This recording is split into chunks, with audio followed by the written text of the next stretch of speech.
Veda leaned wearily against the granite kitchen island and glanced at the clock. 6:30 in the evening. The workday in finance had dragged on forever. The annual report required verifying every single figure, every decimal point. Unbelievable. Barely in her early 30s, yet she felt like she was 50, Veda thought to herself. A dull ache pressed against her temples. Columns of numbers flickered before her eyes, even when she closed her lids. I have to make dinner, she thought, opening the stainless steel refrigerator. Inside, she found the chicken breast she had taken out that morning to thaw, some tomatoes, carrots, an onion, and a bag of rice. Nothing complicated. Just an ordinary weeknight dinner for an ordinary family. Veda pulled out a cutting board, turned on the faucet, and began washing the vegetables. The mechanical movements soothed her, distracting her from thoughts of work. Sterling should be home in an hour. Her husband worked as a project manager at a construction firm, and lately, his schedule had become unpredictable. Sometimes he stayed late at the site. Other times, he disappeared in the middle of the day, claiming a meeting outside the office. Veda didn't think much of it. Everyone had urgent deadlines and overtime. Azura, her 8-year-old daughter, was in her room. Usually, the girl would greet her mom with happy shouts, stories about school, her friends, and her teacher, Ms. Williams. But today, just like the last 2 weeks, the little one had been strangely quiet. She had arrived home from school, said a silent hello, and went straight to her room. She's probably just tired, Veda thought as she seasoned the chicken. This semester is always the heaviest. Spring break is coming up soon. She'll get some rest.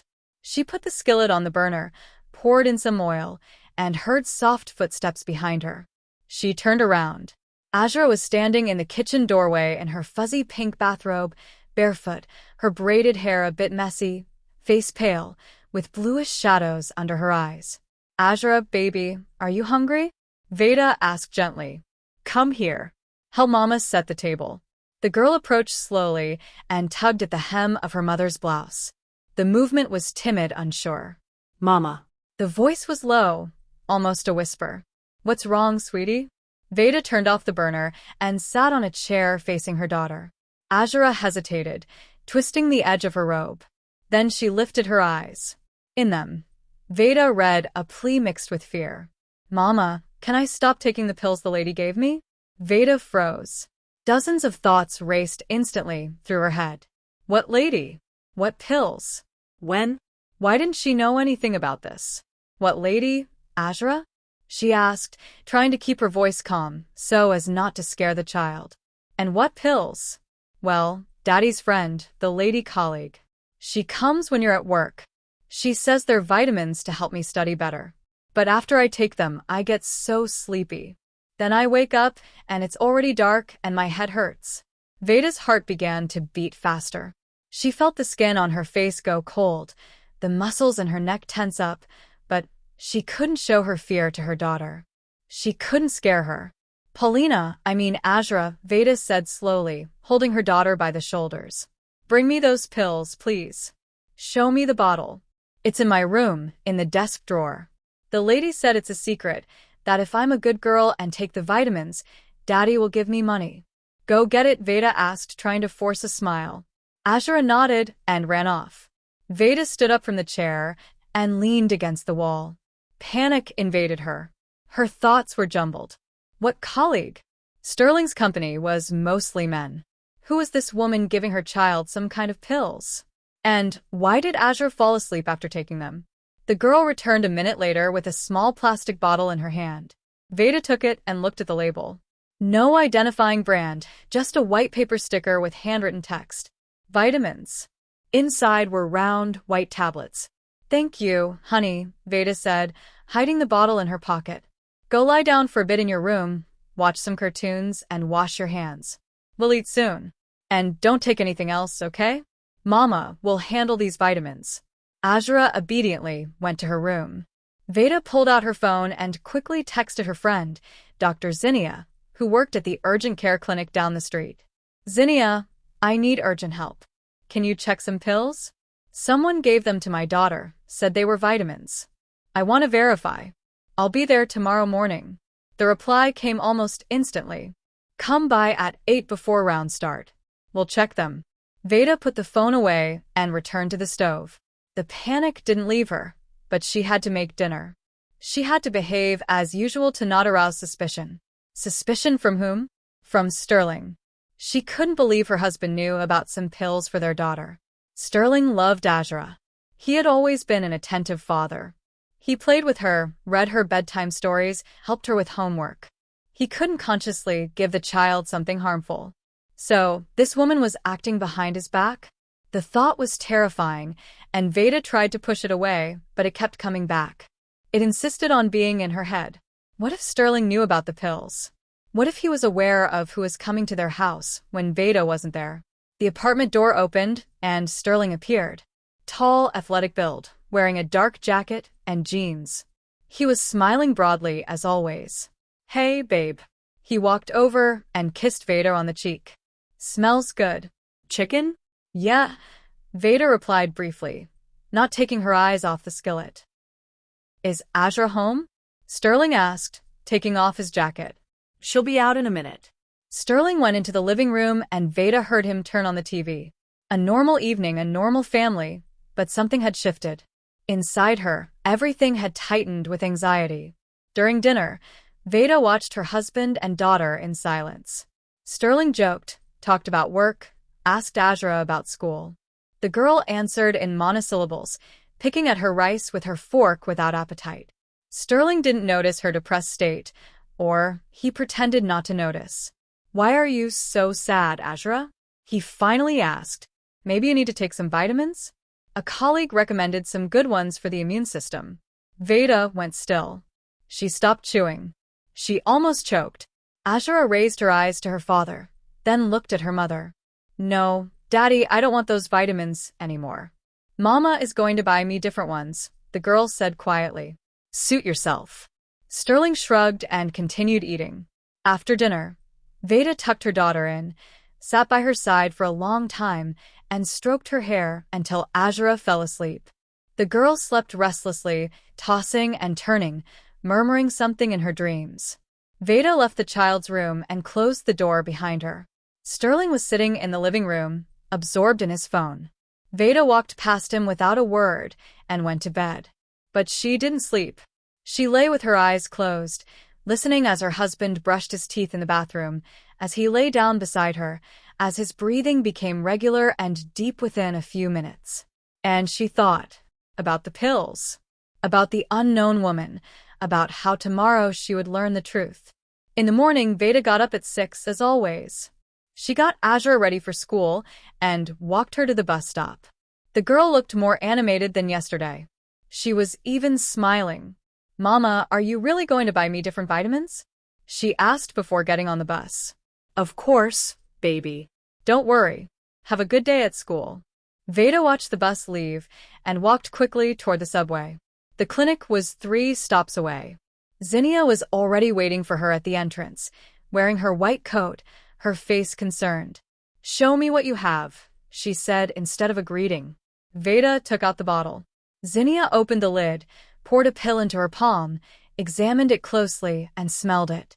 These aren't vitamins, she said slowly. Veda, I need to take this for analysis. I have a chemist friend in the next building. He'll check it right now. What is it? Veda whispered. I don't know exactly, but I have a very bad feeling. Wait for me here. Zinnia left, taking the bottle. Veda remained standing in the clinic lobby, feeling her legs turn to jelly. People swarmed around her. Patients, doctors, nurses. Life went on, but inside her, everything was crumbling. 20 minutes later, Zinnia returned. Her face was pale. Veda grabbed her friend's arm. It's a sedative, a strong psychotropic. It's prescribed to adults with severe sleep disorders. It is absolutely forbidden to give to a child. It can cause dependency, brain damage, forbidden to give to a child. It can cause dependency, brain damage, developmental delays. Do you understand what this means? Veda nodded, unable to speak. Where did you get this? Who gave these pills to Azura? Zinnia asked. I don't know. A woman. Azura said she's Daddy's colleague. She came when I wasn't home and gave my daughter these vitamins. Azra would fall asleep after taking them. Zinnia fell silent.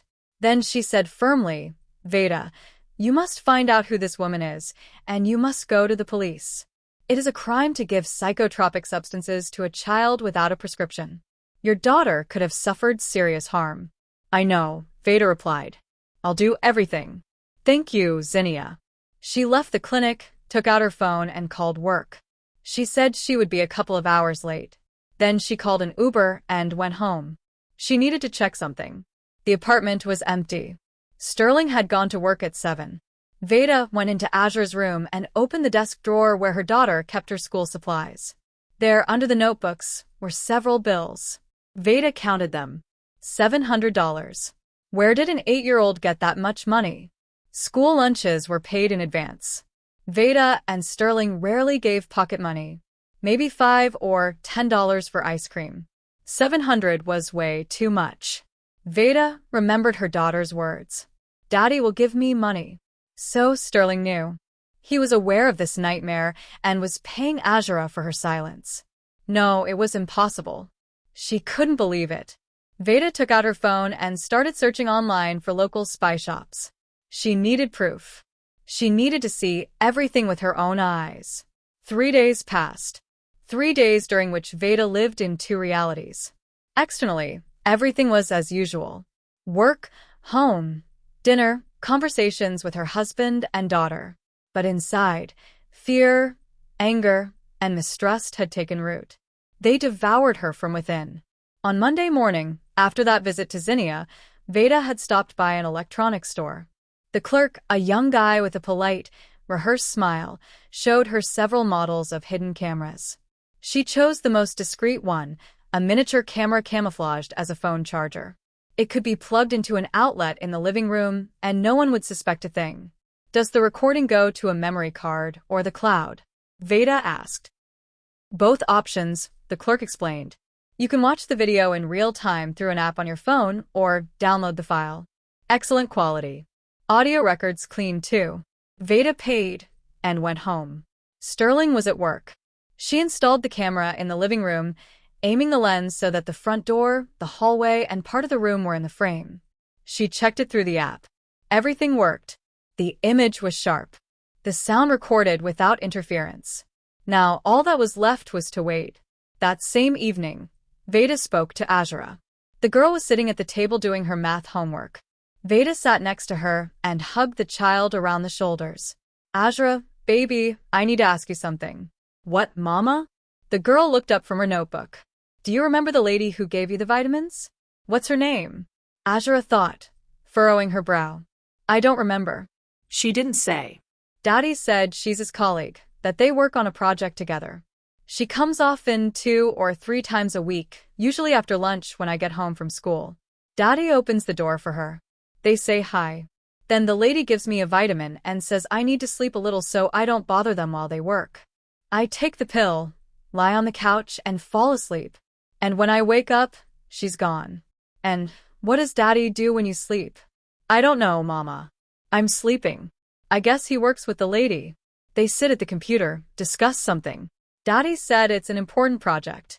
Veda nodded, trying to stay calm. Okay, sweetie, just don't take those vitamins anymore, okay? I bought you better ones. They're in the fridge. They look like gummy bears. Okay? I bought you better ones. They're in the fridge. They look like gummy bears. Okay, Mama, I like gummy bears, Azra replied obediently and went back to her homework. Veda left the room and leaned against the hallway wall 2 or 3 times a week. So, this happened regularly. So, it wasn't an accident. Who is this woman? Colleague. Oh. The thought was so obvious that Veda was surprised she hadn't reached it sooner. Mistress. Sterling had a mistress, and she came to their house while Veda wasn't there. And so the daughter wouldn't bother them. They drugged her. From the realization of this madness, Veda wanted to scream, break something, storm into the living room, and demand explanations from Sterling right now. But she couldn't. She needed evidence. She needed to record everything so that later he couldn't wiggle out of it. Couldn't lie. Couldn't destroy the proof. The next day, Tuesday, Veda called her mother, Grandma Eula. The woman was 63, living alone in a small house on the outskirts of the city, in a quiet neighborhood with old oak trees and gardens.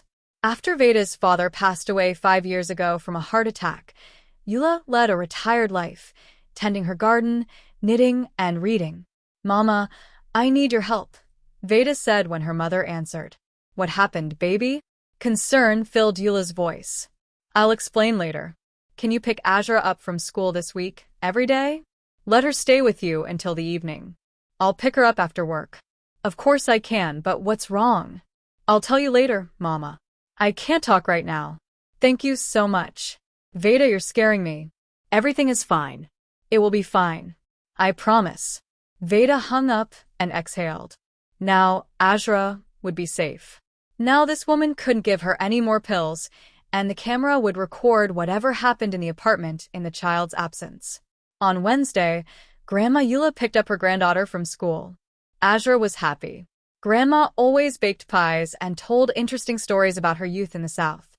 Veda told Sterling that her mother would be picking Azra up now, claiming the girl had started having trouble with her grades, and Grandma would help her with homework.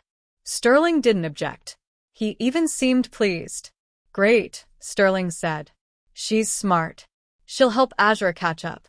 Veda looked at him and didn't understand. Was he lying, or did he really not know about the pills? Maybe he thought that woman just came to visit. But then, why did they meet during the day when Veda wasn't home? Why had he never told his wife about his colleague? On Thursday, sitting at work, Veda opened the camera app. It was 1:30 in the afternoon. On the screen, the living room was empty and silent. She switched to the archive and rewound the recording to the morning. Sterling had left for work at 7:30, as usual. Then the apartment was empty. At 11:30, the door opened and Sterling returned. He wasn't alone. Veda zoomed in on the image. Next to her husband was a young woman, maybe 25, tall, slim, wearing tight jeans and a cropped leather jacket. Long, dark hair loose over her shoulders, flashy makeup. She was laughing. She hugged Sterling around the waist. He leaned down and kissed her. Long, passionately, Veda felt everything tighten inside, felt her breath cut short. She knew she would see this.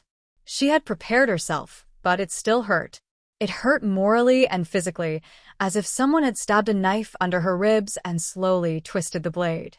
They moved to the living room and sat on the couch. Sterling took out a bottle of wine and 2 glasses. They drank, talked, laughed. "Grandma, so we have the whole lunch break," Sterling was saying. "Veda won't be back until 7. "Good," the woman replied. "I missed you, Sterling. We haven't seen each other all week." "Me too. I'm sick of this situation. I want to be with you always, but I have to hide. Soon everything will change." She kissed him on the neck. "You promised you'd get a divorce." "I promised and I will. I just need time." I feel bad for Azra. She's still little. It's better for children when parents are happy separately than unhappy together, the woman pronounced in a lecturing tone. Veda turned off the video. She didn't have the strength to watch anymore. She locked her phone and sat staring at the office wall. Keyboards clicked around her. Colleagues discussed quarterly reports. Someone laughed by the water cooler. Life went on, and for her, everything had ended. No, it hadn't ended. She had to be strong for her daughter. Veda opened her browser and started searching for information on divorce, division of assets, and alimony. She read articles, studied information on lawyers in the city, looked at reviews. Then she called a law firm that was highly rated online and booked an appointment with a lawyer for Friday. On Friday afternoon, after work, she met with attorney Maxine Thorne, a woman in her 50s with a short, sharp haircut and the intelligent gaze of a successful jurist. "Tell me your situation," she proposed, seating Veda in an armchair across from her. Veda told her everything about the pills, the camera, the recording where her husband and his mistress discussed divorce. Maxine Thorne listened attentively, taking notes. When Veda finished, the lawyer thoughtfully tapped her pen on the desk. "We will solve this problem," she said.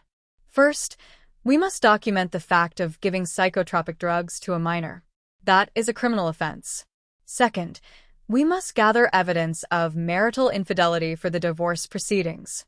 Third, what should I do? Veda asked. Continue recording everything with the camera. Save the recordings in multiple places. On a flash drive. In the cloud. Gather all receipts, bank statements, documents for the apartment, the car, everything you have. File a report with the police about the crime being committed against your minor child. The police will test the pills. They will interview the child. If everything is confirmed, they will initiate a criminal case. And my husband? Will he go to jail too? It depends on whether he knew about the pills or not. If they prove he knew and allowed them to be given to the child, yes, he will be liable. If not, he avoids punishment. But in any case, in the divorce, you can use the fact of infidelity and the dissipation of marital assets in your favor. I want him to pay for everything. Maxine Thorne nodded. Then, act according to the plan. Gather evidence. When you are ready, go to the police. I will help you with all legal matters. Veda left the lawyer's office with a clear goal. Now she knew what to do. Now she had a plan. On Saturday morning, Veda went to the bank and asked for printouts of all statements for accounts and cards for the last 6 months. Sitting at home, she carefully studied every line and found what she was looking for. Regular transfers to the account of a certain Portia Vance.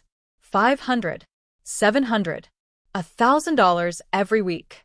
Receipts from restaurants where Veda and Sterling had never been. Purchases at jewelry stores. A bracelet for $3,000. Earrings for $1,500. A trip to a hotel in a neighboring city for a weekend when Sterling was supposedly at a corporate training. Veda kept everything in a separate folder. Statements, receipts, screenshots of transfers. There was enough proof. On Sunday, she checked the camera recordings again. During the week, Portia had come over 3 times. Each time, the same thing. Wine, pizza delivery, conversations, kisses.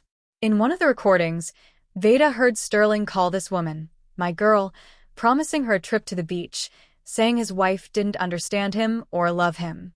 Lies. All lies. Veda loved him, trusted him. But the most terrible thing was discovered in the recording from the day before Azra started going to Grandma's. Veda clicked the file and froze. On the screen, Sterling opens the door, lets Portia in. A few minutes later, Azra arrives from school. The girl greets her father and the strange lady. Azra, come here. Portia kneels in front of the girl, smiling. I brought you a vitamin. You're going to be healthy and smart. She pulls the small bottle from her purse, pours a pill into her palm. Azra takes it obediently, drinks it with water. Good girl, Portia praises. Now go lie on the couch. Rest a little bit. Azra goes to her room. 10 minutes later, she returns drowsy, lies on the living room couch, and closes her eyes. She falls asleep almost instantly. Sterling and Portia look at the sleeping child. Then they look at each other and start kissing. Veda turned off the recording. She had asked Azra not to take pills from the woman, but the girl apparently forgot that first day, after their conversation. But at least Veda saw everything with her own eyes. She saw how this woman deliberately drugged her daughter. She saw how Sterling stood by and did nothing. Maybe he really didn't know it was a sedative. Maybe Portia lied to him saying they were harmless vitamins. Or maybe he knew and agreed just so his daughter wouldn't bother him while he had fun with his mistress. On Monday morning, Veda went to the precinct. She took the bottle of pills, the flash drive with the camera recordings, and all the documents. The desk officer directed her to a detective, a middle-aged man with graying hair and the stern look of an experienced investigator. I'm listening, he said, pointing to a chair. Veda told him everything about the pills, her husband's mistress, and how they were drugging Azra. The detective studied the documents carefully, watched clips of the video. All right, he said. We'll take the report. We'll run a lab test on the substance. We'll interview your daughter and everyone involved. If the facts are confirmed, we'll open a criminal case regarding harm to a minor. How long will it take? A week or 2 for the lab work and interviews, then the decision to file charges. Is it possible? Veda hesitated, looking for words. Is it possible to do a sting operation, To catch them in the act when she gives the pill to my daughter? The detective thought. It's possible. But for that, we need to know exactly when this woman will come again. She comes 2 or 3 times a week. Wednesday is almost certain. We'll organize a task force. You'll need to bring your daughter home that day after school and ask her to do what the detective says. Veda nodded. The plan was becoming reality. Wednesday turned out warm and sunny. The spring sky shone a clear blue. Buds were sprouting on the trees. The air smelled of damp earth and thaw. But Veda noticed none of this. She sat in her office watching the clock.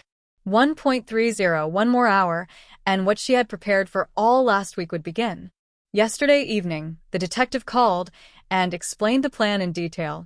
Azura must come home directly after school, not to Grandma's, but specifically home. Veda would tell Sterling she couldn't pick the child up. She would ask him to let Azura in. Sterling would most likely call Portia. Azura would have to enter the apartment and, in front of witnesses on camera, ask that woman for more vitamins. If Portia gave her a pill, at that moment the task force would enter the apartment, caught red-handed, seizure of drugs, interrogation of all participants, forensics, everything by the book. Will she be able to do it? The detective asked. She's only 8. It might be stressful. She can, Veda replied firmly. I'll explain that it's important, that this way will protect her from bad people. Last night, when Sterling went to the store, Veda sat next to Azura and spoke carefully. Azura, do you remember the lady who gave you the vitamins? Azura nodded, frowning. Those vitamins turned out not to be vitamins, but medicine that kids aren't allowed to take. That's why you felt bad. Do you understand?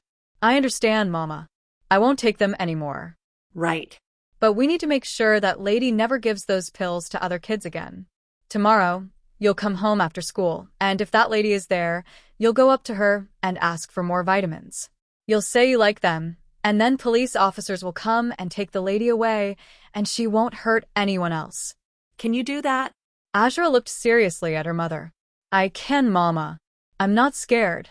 I know the police are good people. They protect us. Veda hugged her daughter, squeezed her tight. Her heart was breaking with pain and pride at the same time. Her little girl was so brave. Now, sitting in the office, Veda checked her phone. Message from the detective. Team in position. Waiting for signal. Another message from Mama Eula. Everything will go well, baby. Veda dialed Sterling's number. He answered on the 3rd ring. Hey, honey, did something happen? Sterling, I'm sorry. My mom had some business to attend to. She can't pick up Azura today. Are you home? Can you let our daughter in after school? Yeah, I'm home. Working remotely today. Of course, I'll let her in. Don't worry. Thanks. I'll be home in the evening. I'll make dinner. Okay. See you tonight. Veda hung up and texted the detective. Everything according to plan. Husband is home. Now all that was left was to wait. The hardest part, waiting and not going crazy with nerves. At 2:30, a notification from the camera app hit her phone. Motion detected. Veda opened the video. On the screen, Sterling opens the door. Portia walks in. Just like in previous recordings. Tall, flashy, tight clothes. They hug, kiss. Azura will be here soon, Sterling says. Grandma couldn't pick her up. No problem, Portia replies, taking off her jacket. I'll give her vitamin, she'll sleep, and we'll be together. Are you sure those vitamins are harmless? My wife has been acting weird lately, asking Azura about some pills. Portia laughs. Sterling, they're normal kids' vitamins for the immune system. I bought them for my niece, too. Don't worry, Sterling shrugs. Well, it's just that Veda has become suspicious. Maybe she suspects us. Soon it won't matter, anyway. You'll get divorced. We'll live together just a little longer. Veda watched this shameless woman. So Sterling didn't know about the sedative. Portia tricked him, told him they were vitamins. He believed her, or didn't want to verify, because it was more convenient that way. The apartment door opened, and Azura walked in. The girl held her backpack in her hands, looking calm.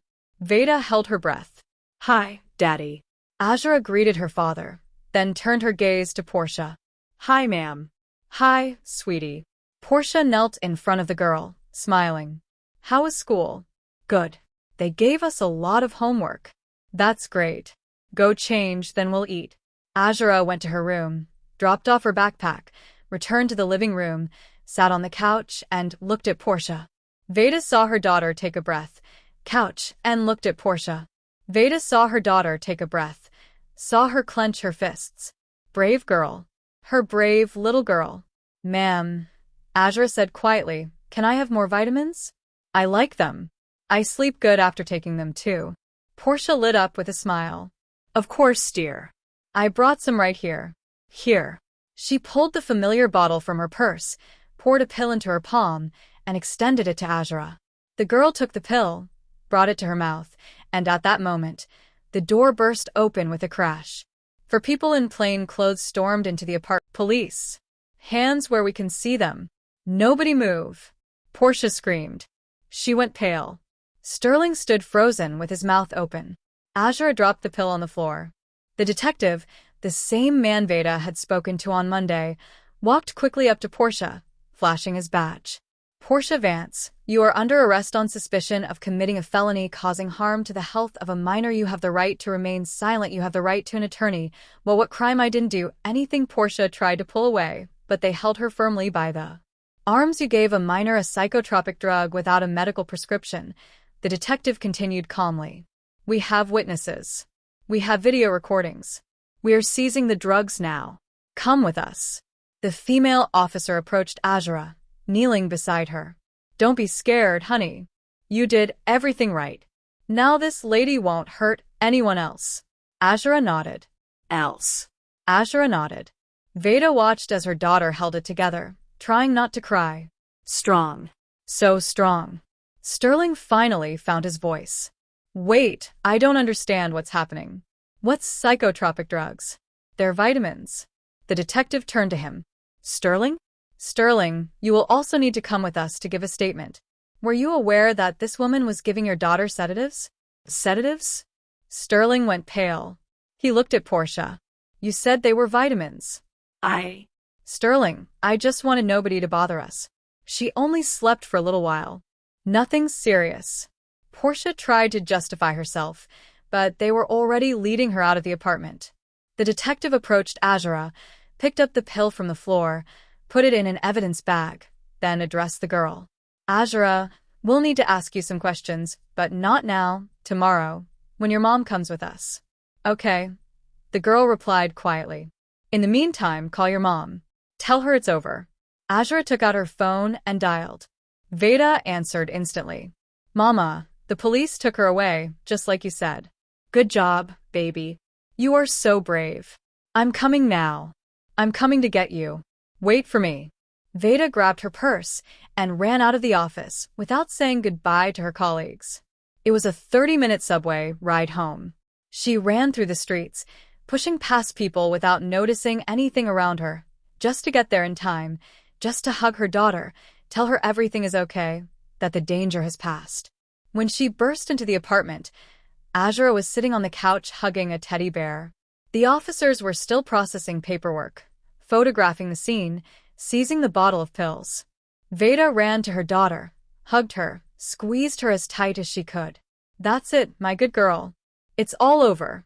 You won't take those pills ever again. Azura buried her face in her mom's shoulder and finally cried softly, in broken sobs. Veda stroked her head, kissed her hair, whispered soothing words.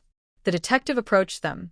Ms. Veda, tomorrow at 10 a.m., please come to the precinct with your daughter. We'll need to formalize the interview with a child psychologist present. Take statements, okay? And my husband? Will you interrogate him, too? We're taking him in for a statement now. Preliminarily, he claims he didn't know about the nature of the medication. He thought they were really vitamins. If we don't find proof that he was informed, he'll avoid criminal liability. But you can file a civil lawsuit against him. I will, Veda said firmly. The officers finished their work and left. Veda was left alone with her daughter in the apartment. They had taken Sterling to the station. He wouldn't be back anytime soon. Veda made dinner, macaroni and cheese, Azura's favorite. They ate in silence, glancing at each other occasionally. Then Veda tucked her daughter in, read her the story of Cinderella, who went through all the trials and found happiness. Azura fell asleep to her mother's voice, calm and protected. Veda left the room and sat in the kitchen with a cup of tea. She thought about what was next. Divorce, division of assets, court, lawyers. It would be long and hard, but she would get through it for her daughter. For herself, Sterling returned only at 11 at night. He entered the apartment silently, took off his shoes, walked into the kitchen. Veda was sitting at the table, without looking up. "Veda," he began. "Don't," she interrupted coldly. "No explanations needed. I didn't know about the sedative, I swear. She said they were vitamins. You cheated on me. You brought your mistress into our house. While I was working, you were having fun here in our apartment in our bed. And our daughter saw it all, and your mistress poisoned her. Veda, forgive me. I didn't mean to. It just happened. Nothing just happened, Sterling. You made a decision. Now I'm making mine.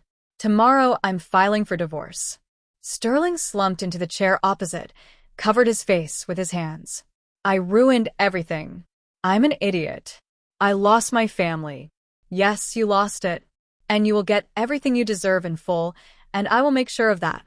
They sat in silence for a few more minutes, then Veda got up and went to the bedroom. She lay on the bed without undressing and stared at the ceiling for a few more minutes, then Veda got up and went to the bedroom. She lay on the bed without undressing and stared at the ceiling for a long time. There were no tears, only emptiness and exhaustion. The next day, Veda and Azura went to the precinct. The investigator interviewed the girl in the presence of a psychologist.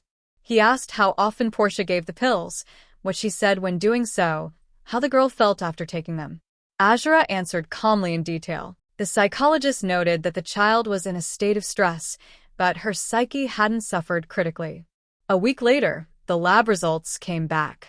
The pills turned out to be a strong sedative from the benzodiazepine group prescribed to adults, strictly contraindicated for children under 16.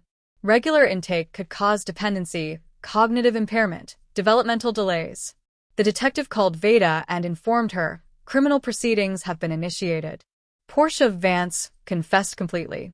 She showed where she got the meds, bought them online without a prescription. The goal, to sedate the child to spend time with her lover. Her husband was questioned as a witness. He confirmed he didn't know about the nature of the drug. Vance deceived him, told him they were children's vitamins. He wouldn't face criminal charges, but could be subject to administrative liability for inadequate fulfillment of parental duties. And Portia? What awaits her? Considering the harm to the child's health wasn't severe, but the risk was serious, plus the fact she admitted guilt and repented. Around 3 years in prison. The sentence will be handed down in 2 or 3 months. Veda nodded. Justice would triumph. This woman would pay for what she did to Azura, now remained dealing with Sterling. Veda sat in attorney Maxine Thorne's office, flipping through documents. In front of her was a stack of papers. Divorce petition. Inventory of marital assets. Bank statements with transfer sums to Portia highlighted. Receipts from restaurants and stores. There was enough proof of infidelity for the court to side with Veda. The apartment is in both names, Maxine Thorne clarified, reviewing the property deeds. Yes, 3 bedrooms, bought with a mortgage 6 years ago. Paid off completely. Market value is around $450,000.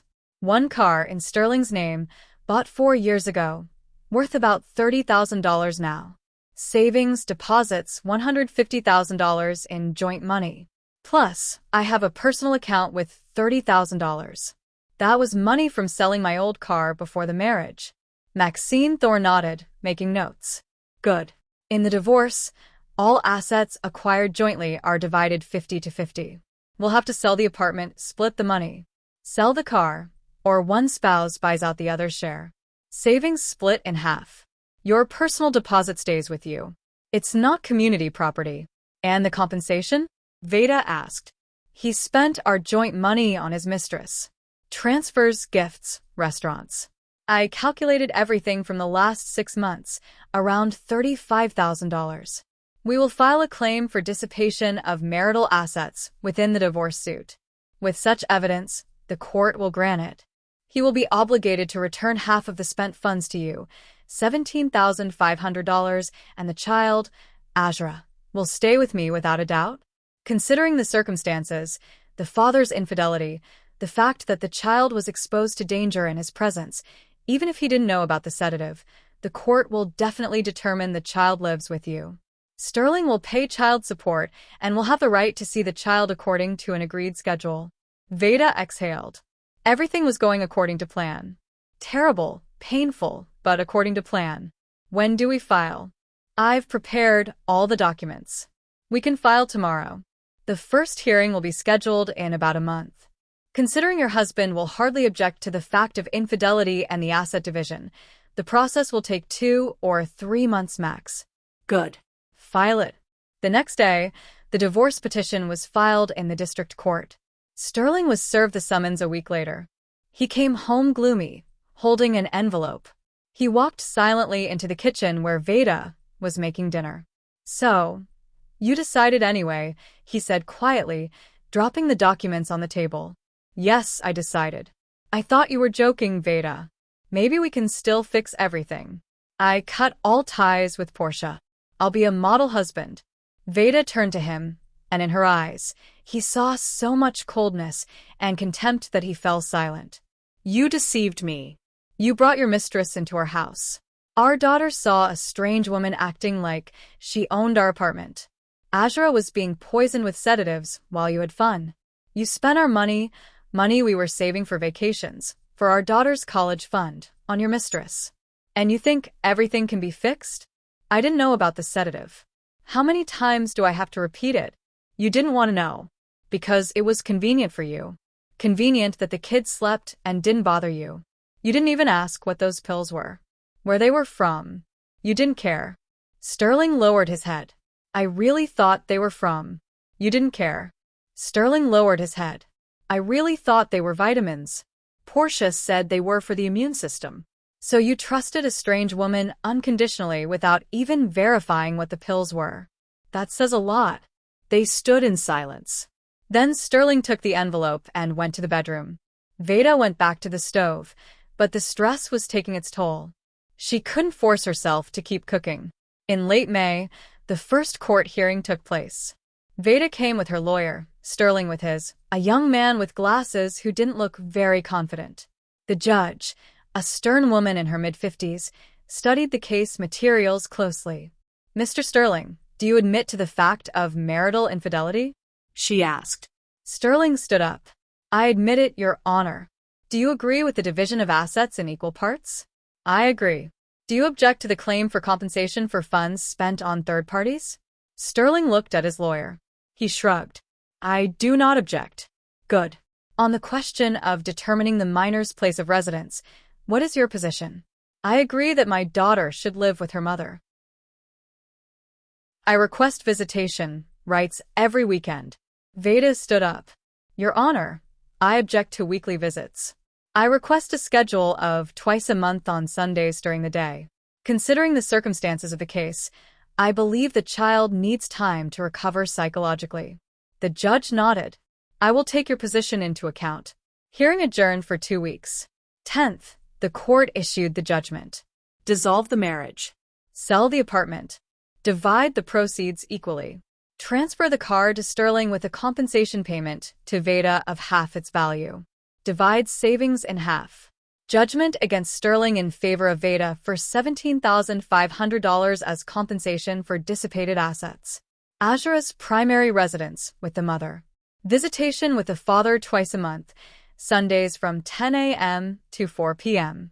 The judgment became final a month later. During this time, Veda found a buyer for the apartment, a young family with 2 kids.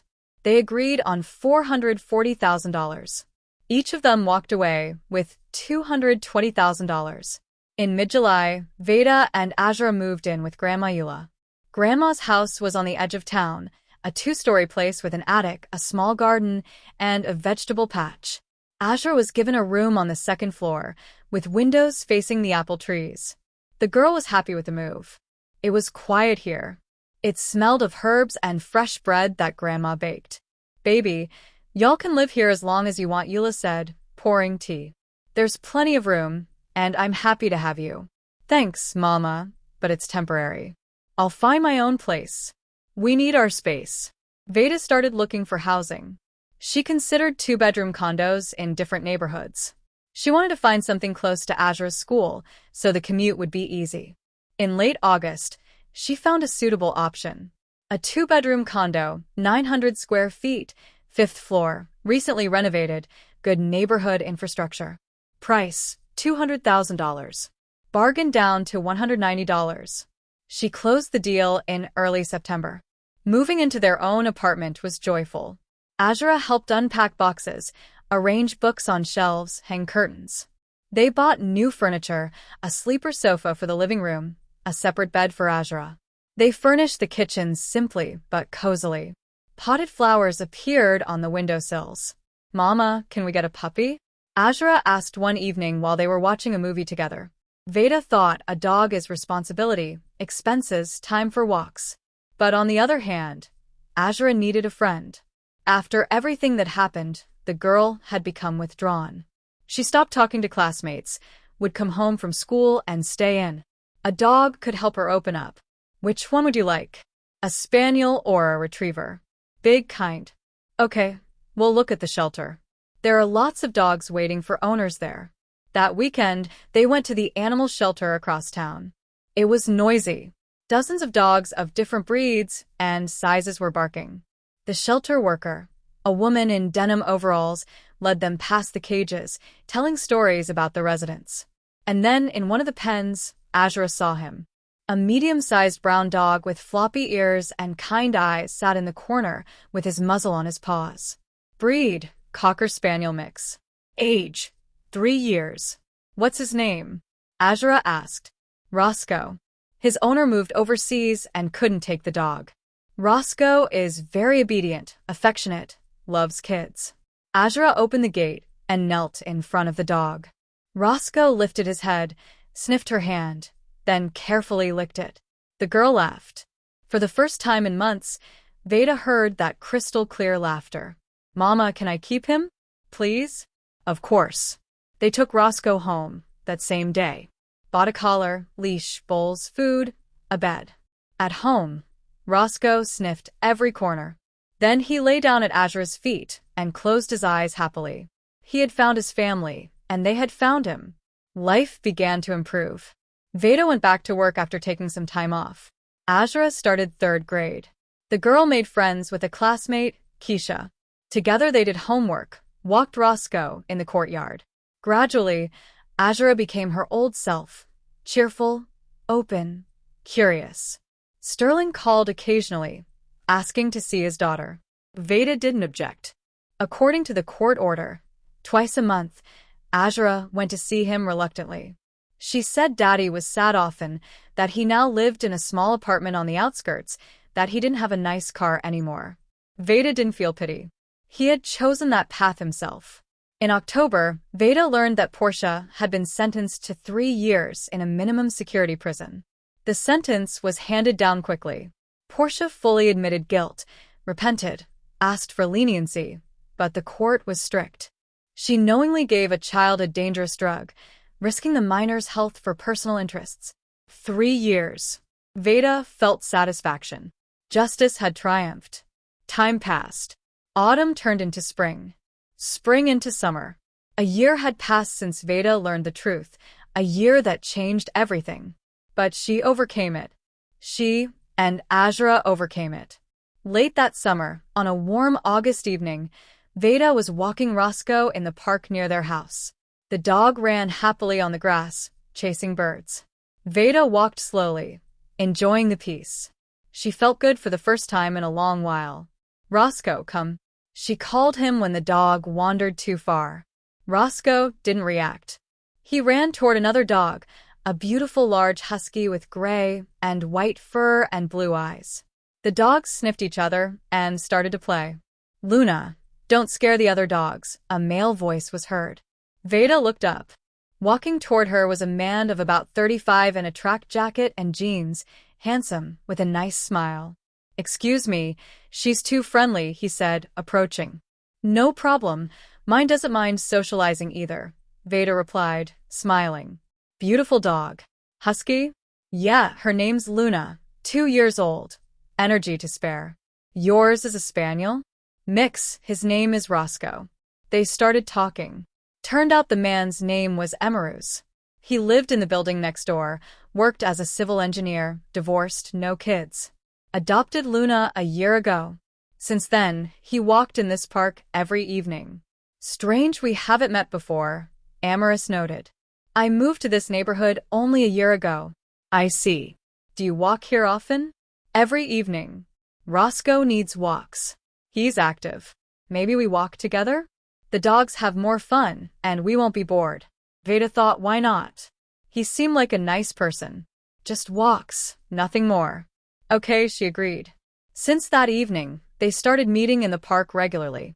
They walked, talked about work, life, dogs. Emerus turned out to be an interesting conversationalist. Educated, with a sense of humor, attentive. Veda felt herself gradually thawing, learning to trust again.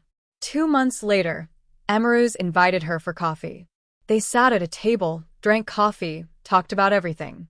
When he walked her home, he held her hand. Veda didn't pull away. Another half-year passed. Spring returned to the city, bringing warmth, blooming, and a sense of renewal. Veda stood by the window of her apartment, looking at the trees blooming in the courtyard. Azra was doing homework at the table. Roscoe dozed in his bed. An ordinary, quiet, happy evening. In those months, a lot had changed. The relationship with Emerus developed slowly, without haste or pressure. They saw each other 2 or 3 times a week, walked, went to the movies, the theater. He met Azra. The girl was cautious with him at first, but gradually got used to him. Emerus didn't try to replace her father, didn't impose himself. He was simply nearby, kind and attentive. Their first outing together was to the amusement park. Emerus invited Veda and her daughter to ride the rides. Azra remained tense. She answered his questions in monosyllables. But when they approached the carousel with the horses, the girl's eyes lit up. Emerus noticed and suggested they ride together. They sat on neighboring horses. And when the carousel started spinning, Azra laughed for real for the first time in ages. Veda stood to the side and felt her soul rejoice. Her daughter was laughing again. After that day, Azra started opening up to Emerus gradually. Veda stood to the side and felt her soul rejoice. Her daughter was laughing again. After that day, Azra started opening up to Emerus gradually. They discussed favorite books. The girl loved adventure stories about travelers and explorers. Emerus told her about his engineering work, showed her blueprints, explained how bridges and buildings are built.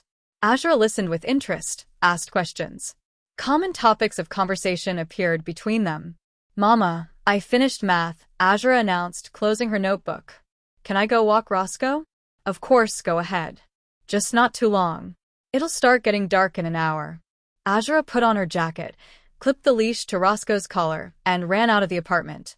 The dog wagged his tail happily, anticipating the walk. Veda watched her go and smiled. Her daughter was happy. That was the most important thing. The phone rang. Emerus. Hey, how are you? Good. Azra is out walking. I'm home. Listen, I wanted to talk to you. Talk seriously. Can I come over now? There was a special note in his voice. Veda felt nervous. Of course. Come over. Emerus appeared 20 minutes later. He said hello, walked into the kitchen, sat at the table. Veda poured tea, sat opposite. He looked at her seriously, thoughtfully. Veda, we've been seeing each other for 8 months, he began, and I understood that I want to be with you, not just date, but live together, build a family. Veda's heart began to beat faster. She expected this conversation, but was still nervous. Emerus, wait, let me finish. I have a 3-story house in the suburbs, in a good neighborhood. I bought it 2 years ago after the divorce. There's lots of space, a yard, a garage. Move in with me, you, and Azra. Let's live together. I want you to be my wife. Veda fell silent. The proposal was unexpected, although she understood it would lead to this sooner or later. And Azra? Are you ready to accept her as your own? Ready. I've become very attached to her. She's a smart, kind girl, and I'll do everything to make her happy. I need to think and talk to Azura. It's an important decision. Of course. Think. I'll wait. He left, and Veda sat in the kitchen, hugging the cup of cold tea. To get married. To trust a man again. To let someone into her life. Into her daughter's life again. It was scary. But Emery's was different. He was honest, reliable, loving. And Azura got along well with him. She remembered how a few months ago Azura got a cold. Her fever spiked to 102. The girl lay pale, weak. Veda called the doctor, sat next to her daughter, applied compresses. Emery's found out and came running with medicine from the pharmacy, fruits, and a stuffed toy, a rabbit. He sat next to Azura, read her stories out loud until she fell asleep, and then helped Veda with cleaning, made dinner, didn't let her collapse from exhaustion. Those things aren't forgotten. Actions like that speak more about a person than any words. In the evening, when the girl returned from her walk, Veda called her to the kitchen. They sat together and Veda asked carefully, Azura, do you like Emery's? The girl nodded. Yeah, he's nice. Would you like us to live together? Me, you, Emery's, Azura thought, furrowing her brow. And where would we live? He has a big house with a yard. Would you like that? And Roscoe will go with us? Of course. Roscoe and Luna will be friends. Azura smiled. Then it's okay. I agree, Mama. Emery's is kind. He doesn't yell, doesn't lie. I feel safe with him. Veda hugged her daughter, squeezed her tight. The decision was made. The next day, she called Emery's. I accept, and Azura does too. We'll move in with you. Really? There was so much joy in his voice that Veda smiled. Really, but not immediately. It takes time to organize everything. Of course, take all the time you need. The move happened in early June. Emery's house turned out even better than Veda imagined. Spacious, bright, with large windows and high ceilings. On the first floor, living room, kitchen, study. On the second, 3 bedrooms and 2 bathrooms. On the third, an attic that could be repurposed for anything. Azura was given the biggest room on the second floor, with a view of the garden. The girl was delighted. She ran around the house exploring every corner, rejoicing in the space and novelty. Roscoe also adapted quickly, became friends with Luna. Now they ran around the yard together, chasing each other. Emery's built a spacious pen with a roof for the dogs, put out large bowls, hung toys. The animals were happy. In the garden, apple trees, cherries, and plums grew. Emery's showed Azura how to care for the trees, how to water the vegetable beds. The girl enthusiastically set about helping. Every morning she ran to the garden, checked how the tomatoes and cucumbers were growing, watered the flowers. A new hobby appeared, and Veda was happy watching her daughter bloom. In July, Veda and Emery's got married modestly at the courthouse in the presence of Azura and Grandma Eula. No lavish celebrations, just a signature on a license and the certainty that they were now family. After the ceremony, they went to a restaurant, celebrated the event with a family lunch. Azura gave Emery's a drawing. In it was depicted their new family, Veda, Emery's, Azura, 2 dogs, and the house surrounded by flowers. Emery's looked at the drawing for a long time, then hugged the girl and said, "Thank you. It's the best gift of my life." Life became peaceful and happy. Emery's turned out to be a wonderful husband, attentive, caring, reliable. He helped Azura with homework, drove her to and picked her up from school, played board games with her, read at night. The girl blossomed, became confident, cheerful. Her grades improved. New friends appeared. The teacher noted at the parent-teacher conference that Azura had become more active, stopped withdrawing into herself, participated with pleasure in school activities. In the fall, Veda discovered she was pregnant. The news was unexpected, but joyful. Emery's, upon finding out, hugged her for a long time, repeating, "We're going to have a baby, our baby." Azura received the news with calm and interest. "So, will I have a little brother or sister?" "Yes, sweetie." Good. "I'll help you with the baby." "Mama, I'll teach him to read and draw." The pregnancy went easily. Veda continued working until maternity leave. She felt great. Emra surrounded her with care. Cooked, cleaned, didn't let her get tired. Azura also tried to help, set the table, wash dishes when it was hard for mom, waited impatiently for the appearance of the brother or sister, prepared the room, chose toys. In April, exactly 2 years after their meeting in the park, a boy was born. In April, exactly 2 years after their meeting in the park, a boy was born. They named him Jovian, a strong, healthy baby with gray eyes and light hair. Azura became his big sister from day one, affectionate and mom's main helper. She helped bathe him, rocked him when he cried, sang lullabies. She learned nursery rhymes, told stories to her brother, showed him colorful pictures. Jovian reacted to her voice, smiled, reached out his little hands to her. Life was full of meaning and joy. Veda felt truly happy. She went through betrayal, pain, humiliation, and came out of that trial stronger. She found the strength in herself to break a toxic relationship, protect her daughter, start over, and now she had a real family built on love, trust, and respect. Sterling never fixed his life. He continued living alone in a small, one-bedroom apartment on the outskirts. Worked in the same position, met with Azura according to the schedule. The girl said Daddy was sad often, that he regretted what happened. Once he asked Azura to tell Veda that he was sorry for his actions, that he understood what a mistake he had made. Veda listened and simply nodded. She didn't feel gloating. She simply understood that everyone gets what they deserve. Sterling made a decision, and now he lives with the consequences. Portia was still serving her sentence in prison. By law, she had a year left. Veda sometimes remembered that woman, young, beautiful, selfish. She destroyed someone else's family, harmed a child, and now was paying for it. Justice existed. Veda hoped the years in prison would teach Portia to value other people's lives, to think about the consequences of her actions. Maybe upon release, she would become a different person. Once, on a summer evening when Jovian turned 3 months old, the whole family gathered in the garden. Amaris was grilling kebabs on the barbecue. Azura played with Roscoe and Luna on the grass. Veda rocked her son in the stroller under the apple tree. Grandma Eula had come to visit.